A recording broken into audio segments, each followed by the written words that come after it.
एक बार की बात है, एक लड़का स्कूल की छुट्टियों में अपने दादा से मिलने गांव गया। वो अपने दादाजी के साथ गांव घूमता और खेतों में काम करने के लिए भी जाता।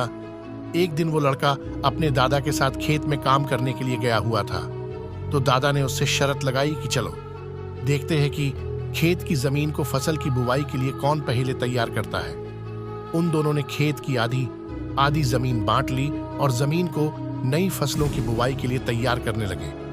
वो दोनों मिट्टी को खोदकर उसे पलट उसकी गांठों को तोड़ डाह रहे थे ताकि वो फसल की बुवाई के लिए तैयार हो जाए। दादाजी, जिनकी उम्र 65 साल की थी, वो बिना रुके और बिना किसी शिकायत के अपना काम कर रहे थे। लेकिन वो लड़का, जिसकी उम्र 17 साल थी, वो अपने काम में बहुत शिकायत कर रहा था।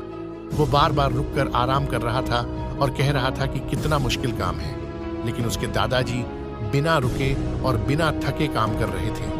फिर जब शाम हुई तो लड़का देखता है कि दादाजी ने अपने हिस्से की सारी जमीन की बुवाई कर ली है और उनके हिस्से की जमीन अब फसलों की खेती के लिए तैयार है। लेकिन उसके हिस्से की जमीन में अभी आधी जमीन का भी काम पूरा नहीं हुआ था। वो लड़का बहुत हैरान होता है कि दादाजी ने इस उम्र में भी उससे ज्यादा काम कैसे कर लिया।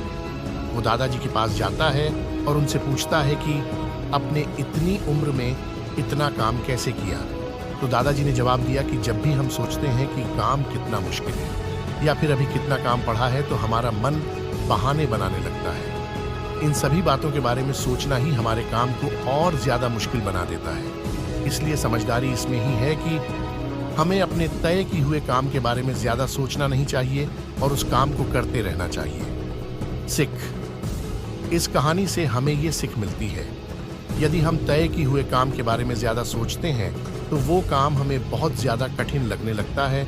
इसलिए हमें अपने काम के बारे में ज्यादा सोचना नहीं चाहिए, बल्कि उसे शुरू करके खत्म करना चाहिए। आशा करता हूं दोस्तों आपको ये कहानी अच्छी लगी होगी, तो हमें कमेंट्स करके बताएं। इसी तरह की कहानी के लिए हमारे चैनल को सब्सक्राइब करें। मिलता हूं आपसे अगली वीडियो के साथ। Thanks for watching guys.